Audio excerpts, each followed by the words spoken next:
College में पढ़ने वाले डियर स्टूडेंट्स, चाहे आप कोई सी भी यूनिवर्सिटी से रहो, मैं यहाँ पर जूलॉजी और कॉलेज में पढ़ने वाले डियर स्टूडेंट्स, चाहे आप कोई सी भी यूनिवर्सिटी से रहो, मैं यहाँ पर आपको कॉलेज पास आउट पेपर का मेथड के साथ में इसमें बेस्ट मार्क्स यानी बहुत अच्छे मार्क्स है वो कैसे लाते हैं उसका मेथड, उसका जो तरीका बताऊंगा। आपको कुछ ज्यादा याद नहीं करना पड़ेगा, यानी आपको जितना याद है उससे से आप बहुत अच्छे मार्क्स है वो ला सकते हैं। कॉलेज के पेपर को तो बहुत अच्छे से आप सोल्व कर सकते हैं। देखो, इसके मैंने कुछ पॉइंट्स दिए हैं, डिपेंड ऑन दीज पॉइंट, यानी जो कॉलेज है आपके उसमें जूलॉजी और बॉटनी या बायोलॉजी से संबंधित है तो सिर्फ और सिर्फ इसी पॉइंट पे डिपेंड होती है। इसमें फर्स्ट पॉइंट मैंने लिखा है डायग्राम, लेबलिंग या नेमिंग। ठीक है, मोस्टली स्टूडेंटों को डायग्राम, कोई भी जिस तरह से जूलॉजी बॉटनी का पेपर ले लो तो उसमें डायग्राम तो बनाना आता है, ठीक है, लेकिन उसकी लेबलिंग अच्छे से नहीं आती। मोस्टली स्टूडेंट का ये कहना होता है कि हमारे किसी भी टीचर ने लेबलिंग इतनी बताई नहीं, 2 से 4 नाम बताइए, 5 नाम बताइए, लेकिन हम उसकी लेबलिंग इतनी ज्यादा कैसे कर सकते हैं। ठीक है, मैं आपको एग्जांपल्स दूंगा, 1 बाय 1 देखते रहिएगा। ठीक है, जिस तरह से मैं यहाँ पर एक जूलॉजी का एग्जांपल ले लेता हूँ, स्मॉल इंटेस्टाइन। ठीक है, स्मॉल इंटेस्टाइन, अरे सभी ने पढ़ा होगा। ठीक है, जिस तरह से मैंने एक एग्जांपल लिया स्मॉल इंटेस्टाइन, जिसको छोटी आंत कहा जाता है। ठीक है, जो डाइजेस्टिव सिस्टम आपके पाचन तंत्र का भाग है। ठीक है, क्वेश्चन ऐसा आ गया कि स्मॉल इंटेस्टाइन के बारे में बताओ। ठीक है, आज तक किसी भी स्टूडेंट को स्मॉल इंटेस्टाइन का सेपरेट डायग्राम में नहीं बताया गया होगा टीचर्स के द्वारा। ठीक है, बीएससी लेवल पे कि जिस तरह से इसमें क्या होता है, लेकिन आपको डाइजेस्टिव सिस्टम का यदि मेन डायग्राम याद है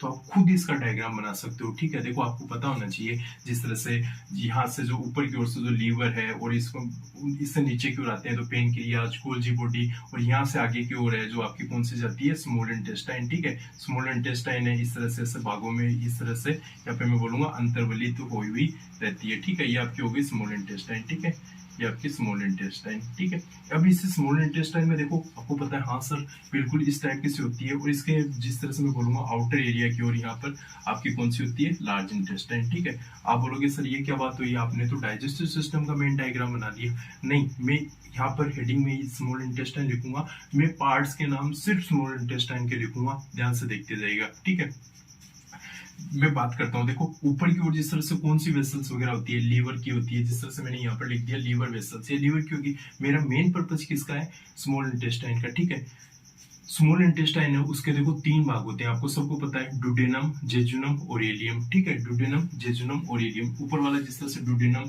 और फिर बाद में जेजुनम और बाद में कौन सा होगा, एलियम। ठीक है, ये 3 भाग हो गए। ठीक है, इसी के साथ में मैं इसके रिगार्डिंग थोड़ा सा लिख सकता हूँ, बाहर की ओर कौन सी होती है मेरी, लार्ज इंटेस्टाइन। ठीक है, लार्ज इंटेस्टाइन। अब सुनना, आप कहोगे सर ये तो 3-4 के नाम हुए, ये तो हम भी लिख सकते हैं। आप सुनना, इंक्रीमेंट कैसे कर सकते हो, सुनना, स्मॉल इंटेस्टाइन है, इसमें कई प्रकार के एंजाइम है वो पाए जाते हैं, जिस तरह से मैं बोलूंगा लाइपेज एंजाइम पाया जाता है, प्रोटीएज एंजाइम पाया जाता है। ठीक है, प्रोटीएज जो प्रोटीन वगैरह को तोड़ता है, ठीक है, पेप्सिनोज में इनमें चेंजेस कर देता है। तो इसी के रिगार्डिंग में देखो यहाँ से छोटा सा एक तीर का साइन लिया और यहाँ पे साथ में ब्रैकेट में ऐसे लिख दिया, जिस तरह से मैं बोलूंगा स्मॉल इंटेस्टाइन एंजाइम। ठीक है, यहाँ पे नाम लिख दिया एंजाइम्स का। ठीक है, इसी एंजाइम के ब्रैकेट में जिस तरह से मैंने लिख दिया, इसमें लाइसिन पाया जाता है, और अभी आपको जिस तरह से बताया मैंने प्रोटीएज पाया जाता है, कुछ एमाइलेज का भी, एमाइलेज पाया जाता है 70%। ठीक है, ये सब पाए जाते हैं। आपने देखो इसका ब्रैकेट में नाम लिख दिया, जिस तरह से मैं बोलूँ ये अवशोषण अंग वगैरह के रिगार्डिंग इसमें विलाई एंड माइक्रोविलाई पाए जाते हैं, विलाई एंड माइक्रोविलाई। ठीक है, अब ये पाए गए, और इसी के रिगार्डिंग देखो आपने एक नाम सुना होगा, जिस तरह से ये मेडिसिन का अवशोषण, जल का अवशोषण वगैरह स्मॉल इंटेस्टाइन में होता है, ये कुछ पार्ट। ठीक है, तो वो भी यहाँ पे लिख सकते हो, जिस तरह से वाटर प्लस मेडिसिन अब्जॉर्बेशन। ठीक है, अब आप सुनना, आप खुद देखोगे कि इसकी बढ़िया से मतलब इतनी लेबलिंग हो गई हमको, जबकि लेबलिंग करवाई गई भी नहीं थी, ये डायग्राम भी नहीं पता था, लेकिन हमने 8 से 10 इसकी लेबलिंग कर दी। ठीक है, और जो जूलॉजी और बॉटनी में नंबर मिलते हैं वो सिर्फ और सिर्फ लेबलिंग के मिलते हैं। ठीक है, इसको देखो थोड़ा सा आप सिस्टमेटिक डायग्राम बनाओगे, दिखने में सुंदर लगेगा, फिर बाद में ये नेमिंग इस तरह से करोगे। देखो एक बात और ध्यान में रखना, नेमिंग थोड़ी डिजाइनिंग लगनी चाहिए। ठीक है, डिजाइनिंग का मीनिंग देखो, ये लीवर वाला जिस तरह से आपने नाम लिखा, ये ऐसे तीर का निशान करके नहीं लिखना, थोड़ा सा ऐसे डिजाइनिंग लिख करके, यानी थोड़ा सा राउंडिंग ऑफ दे दो। एक देखो मोस्ट स्टूडेंट क्या करते हैं, मतलब इसके नीचे एक ही साइड यहाँ पर जिस तरह से डुडेनम, जेजुनम, इलियम एक ही साथ में यहाँ पर नाम लिख लेते हैं, ऐसा करना गलत है। ठीक है, यानी दिखने में सुंदर लगना चाहिए, इसके लिए आप क्या कर सकते हो, जिस तरह से यहाँ पर मान लीजिए लीवर नाम लिखा, डुडेनम यहाँ पर से लिखा, फिर जेजुनम, इसको थोड़ा सा मतलब इस तरह से आपको स्पेस है ऐसे, मतलब सिस्टमेटिक पूरा एकदम से लगे। ठीक है, समझ पा रहे हो मेरी बात को, मतलब इस तरह से अच्छा लगना चाहिए, और इसकी 8 से 10 आप नेमिंग कर देते हो। कोई भी स्मॉल इंटेस्टाइन के बारे में आपको कोई भी किसी भी बात ध्यान में, वो वहां पर इसको ब्रैकेट में लगा के लिख दो, आपको बहुत अच्छे मार्क्स है वो मिलेंगे। सिर्फ ये टेक्निक काम में ले लेना। आप कुछ स्टूडेंट बोलेंगे सर ये तो बहुत गलत बात है, ड्यूटेनम, जेजुनम, इलियम है, ये 3 भागी तो होते हैं, आपने ये बीच में क्या कर दिया, एंजाइम की बात लिख दी, विलाई, माइक्रोविलाई। कोई दिक्कत नहीं है, ये सब चलेगा और आपके मार्क्स हैं इससे बहुत अच्छे आएंगे। ध्यान से सुन लेना, बहुत अच्छे आएंगे। क्वेश्चन ऐसा आएगा, स्मॉल इंटेस्टाइन है, इसी के बारे में ना समझाइए, ठीक है। आप अपने जिस तरह से जो लाइनों के रूप में लिखते हो, ड्यूटेनम, जेजुनम, इलियम, इसके बारे में चाहे कितना ही लिख देना। यदि ऐसा डायग्राम बना दिया और इसकी लेबलिंग 10 एक नाम, 8-10 नाम की आपने लेबलिंग कर दी, तो नीचे आप चाहे कुछ भी लिख देना, नंबर एग्जामिनर है सिर्फ इस डायग्राम को देख के दे देगा, ठीक है। आप लोगों से नहीं देगा एग्जामिनर। मैं खुद एग्जामिनर रहा हूँ, जो शेखावटी यूनिवर्सिटी है, इसकी जो कॉपी है मेरे पास में 2 बार आ चुकी है, राजस्थान यूनिवर्सिटी से भी आ चुकी है, और मैंने मोस्टली बहुत सारे टीचर्स को देखा है इस तरह से कॉपी जांच करते हुए, ठीक है। आप ये मत सोचना कि मैं इस तरह से जांच करता हूँ तो अदर टीचर भी करते होंगे। आप खुद देख लेना, यदि किसी एग्जामिनर से या किसी भी टीचर से आप पूछ लेना, डायग्राम की लेबलिंग आपकी जितनी ज्यादा एफिशिएंट होगी, आपको उतने ही अच्छे मार्क्स मिलेंगे। ध्यान से सुन लेना, जूलॉजी का, बॉटनी का यही सिस्टम है। अब इसी के रिगार्डिंग बात कर लेते हैं कि सर हमारे जूलॉजी का तो ठीक है, कोई इश्यू नहीं रहता बड़ा, लेकिन बॉटनी में बहुत बड़ा इश्यू आता है, ठीक है। कि सर जूलॉजी का तो डायग्राम हम बना लेते हैं, जिस तरह से देखो बॉटनी में नाम ले लेता हूँ। अभी जिस तरह से आपके प्लांट है उसके फाइलम है, एल्गी, ब्रायोफाइटा, टेरिडोफाइटा, जिम्नोस्पर्म, ठीक है, एंजियोस्पर्म। इस तरह से एक नाम आ गया मार्सिलिया, ठीक है, मार्सिलिया। इस मार्सिलिया आ गया, ठीक है। मार्सिलिया का जो लाइफ साइकिल है, जीवन चक्र है, वो आ गया, ठीक है, लाइफ साइकिल। अब आप बोलोगे सर इसमें तो जिस तरह से रिक्सिया, मार्किंसिया, बहुत सारे सब प्लांट होते हैं सर, बात सीधी है, हमारे याद नहीं होते हैं, ठीक है। कोई बात नहीं है, मैं ये थोड़ी कह रहा हूँ को सब के सब याद करने हैं, अरे ये कॉलेज पास करनी है, कोई जिंदगी भर नहीं याद करने हैं, ठीक है। मैं तरीका बता रहा हूँ, ध्यान से सुनना। जिस तरह से मान लीजिए प्लांट के फाइलम का है, ठीक है, तो उसके रिगार्डिंग क्या करना है कि इसका लाइफ साइकिल बनेगा। लाइफ साइकिल में देखो आपको पता है, जिस तरह से गेमेटोसाइट है, गेमेटोसाइट, जिसको आप शुद्ध हिंदी वाले युग्मकोद्भिद, बीजाणुद्भिद, ठीक है, स्पोरोसाइट है, वो अवस्था बनती है। यहाँ से जिस तरह से गेमिट का निर्माण होता है, मेल गेमिट, फीमेल गेमिट, और इससे क्या बनता है, फिर आगे जाइगोट बनता है। ये एन होता है, ये भी एन होता है, ये 2n होता है, ठीक है। इसमें अपसूत्री, समसूत्री विभाजन, गेमेटोफाइट है, फिर स्पोरोफाइट है, ये सब बनता है, ठीक है। अब आप बोलोगे सर हमारे तो बहुत सारे डायग्राम, आप तो ऐसा क्या बता रहे हो, ऐसा छोटा सा सिस्टम, ठीक है। आपको बहुत सारे डायग्राम नहीं याद करने, एग्जामिनर इतना नहीं देखेगा, आपको रफ कॉपी लेनी है, ये सिस्टम देख लेना, गेमेटोसाइट वाला, स्पोरोसाइट वाला, मेल गेमिट, फीमेल गेमिट, ठीक है। बस लाइफ साइकिल है, 1-2 बार किसी का भी रफ कॉपी में प्रैक्टिस कर लेना। बाद में जिस तरह से एल्गी है, एल्गी से ऊपर कौन सा था, ब्रायोफाइटा, ब्रायोफाइटा से ऊपर टेरिडोफाइटा, फिर जिम्नोस्पर्म, फिर एंजियोस्पर्म, फिर जैसे जैसे ऊपर बढ़ेंगे परिवर्धन, विकास, डेवलपमेंट है वो बढ़ता जाएगा, ठीक है। तो वैसे वैसे इंप्रूवमेंट कर देना, ठीक है। इसी तरह से मैं बात करता हूँ, जिस तरह से एनिमल टेक्सोनोमी है, ठीक है, जिस तरह से मैं बात करता हूँ प्रोटोजोआ, प्रोटिस्टा, ठीक है। इसी के रिगार्डिंग फिर आगे की ओर जाते हैं Coelenterata, Ctenophora, plating helminths, SQL helminths, ठीक है। फिर बाद में आगे की ओर जाएंगे आर्थ्रोपोडा, इनलिडा, मोलस्का, इकाइनोडर्मेटा, हेमिकोडेटा, कोडेटा। जैसे जैसे ऊपर से नीचे की ओर जाते हैं सिस्टम डेवलप हो जाएगा, ठीक है। आप बोलोगे सर वहां पर तो बहुत सारे जीव दिए हुए हैं, हमारे को डायग्राम याद नहीं होते, ठीक है। कोई बात नहीं है, जिस तरह से उत्सर्जक होते हैं, मेल पिगी कोशिका, मेल पिगी जो नलिकाएं होती हैं, किसका उत्सर्जक होती है, कॉकरोच वगैरह के रिगार्डिंग, ठीक है, बात करूंगा। तो बस वो नाम याद कर लेना, वो मोस्ट इंपोर्टेंट नाम याद कर लेना, डायग्राम आपके जैसा भी है बना देना, ठीक है। अरे वो ह्यूमन का सिस्टम आपको याद है ना, ह्यूमन का digestive system, excretory system, nervous system, endocrine system, circulatory system, muscles वाला सिस्टम, ठीक है। बस उसी तरह से उसका जैसे जैसे रूप बढ़ता जाता है अपग्रेड कर देना, नीचे जाए तो प्रोमेटिव स्टेज आ जाएगी, ठीक है। आप थोड़ा सा एक बार प्रैक्टिस करके तो देखो, रखो कि मैं बहुत ईजी है, डायग्राम जितना एफिशिएंट होगा, मैं फिर कर देता हूँ, नंबर उतने आएंगे जितने हम नीचे लाइनों के रूप में लिखते हो ना, उस चीजों के नंबर नहीं आते। जिस तरह से देखो, मैं एक एग्जांपल और ले लेता हूँ।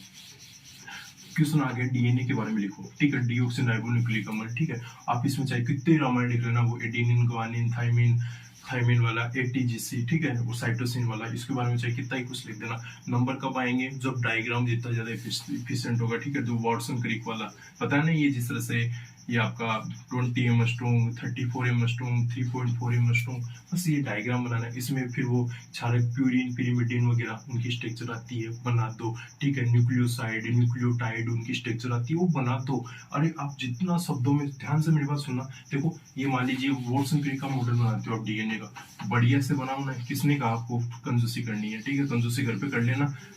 एग्जाम की कॉलेज की कॉपी में क्यों करते हो, बढ़िया सा डायग्राम बनाया, बढ़िया से यहाँ पे जिस तरह से ATGC वाला एडेनिन और थाइमिन डबल बॉन्ड, जिस तरह से गुआनिन और साइटोसिन ट्रिपल बॉन्ड, जिस तरह से थाइमिन और एडेनिन डबल बॉन्ड वाला, ठीक है, इस तरह से जुड़ते हैं। और इसके रिगार्डिंग बढ़िया से लिखो ना, 3.4 एमस्ट्रॉन्ग एक वाली और 10 वाली होती है, टोटल कितना हो गया 34 एमस्ट्रॉन्ग। इसकी जो डायमीटर है वो कितना होता है 20 एमस्ट्रॉन्ग, ठीक है।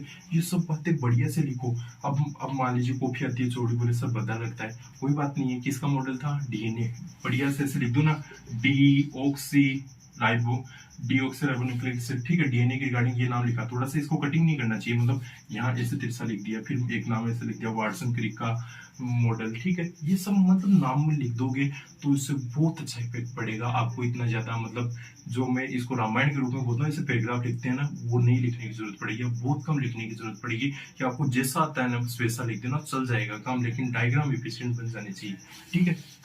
एक देखो मोस्टली स्टूडेंटों का क्वेश्चन होता है कि सर देखो बात ये होती है कि कॉलेज में ऐसा बोला जाता है, हमने बहुतों से सुना है कि कुछ भी लिख दो नंबर आ जाएंगे, बस खाली नहीं छोड़ना। ये बहुत गलत बात है, ठीक है, मेरी बात को ध्यान से सुन लेना, ठीक है।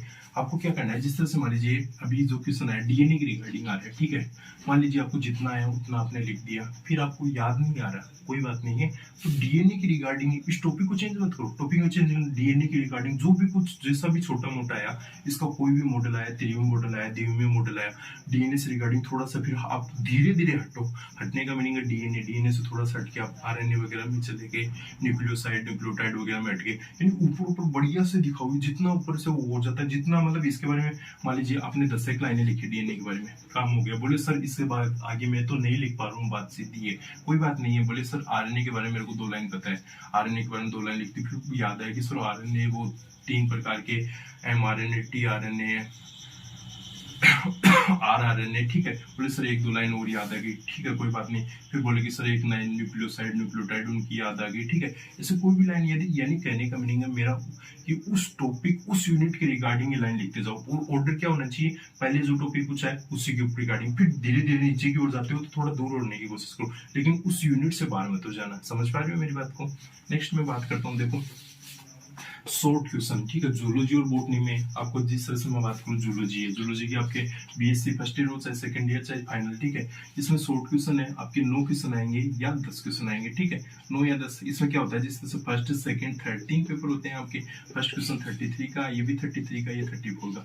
इसमें आपके 9 क्वेश्चन छोटे आते हैं, इसमें भी 9 क्वेश्चन और इसमें 10 छोटे क्वेश्चन आते हैं, ठीक है। तो शॉर्ट क्वेश्चन बहुत अच्छे से याद करने हैं, बहुत अच्छे से याद करने का मीनिंग है शॉर्ट क्वेश्चन पे डिपेंड होता है, क्योंकि जो फ्रंट पेज होता है उसी पे एग्जामिनर का ध्यान फोकस होता है, उसी से वो निर्धारित कर लेता है कि इसको कितना आता है, ठीक है। तो बोले सर हम शॉर्ट क्वेश्चन कहाँ से याद करें, यदि आप BSc से है, शेखावटी यूनिवर्सिटी राजस्थान यूनिवर्सिटी से रिलेट करते हैं, तो मैंने ऑल ओवर, ठीक है, वीडियो बना रखी है पूरे पेपरों की, उसमें आप डिस्क्रिप्शन में जाओगे तो PDF मिलेगा जहाँ पे पिछले 7, 8, 10 सालों के पेपर है, वहाँ के 40-50 क्वेश्चन आपको दिए हुए हैं, बस उन क्वेश्चन को देख लेना और आपके पास में जो भी नोट्स वगैरह है बस एक बार रीडिंग कर लेना, काम हो जाएगा। कोई बात नहीं है, सबके सब करने जरूरी थोड़ी होते हैं, ठीक है। नेक्स्ट में बात करता हूँ नंबर ऑफ पेजेस। देखो जूलॉजी बॉटनी में एक नंबर ऑफ पेजेस का भी विशेष महत्व है, ठीक है। ये नहीं है कि जिस तरह से आपके राजस्थान यूनिवर्सिटी से शेखावटी यूनिवर्सिटी में 40 पेज की कॉपी आती है, तो आपको पेज का नंबर भी ध्यान रखना है। नंबर का मीनिंग ऐसे है कि 40 पेज की कॉपी आई तो आपको अप्रोक्स 25 पेजेस तो देखो करने ही है, मिनिमम इतने तो करने ही है, बढ़िया से करोगे तो, ठीक है। तो इसके रिगार्डिंग बोलोगे सर इतने पेज देखो बात सीधी हमसे नहीं भरे जाएंगे, तो नंबर नहीं आएंगे, मैं बात सीधी कर देता हूँ फिर, ठीक है। तो आप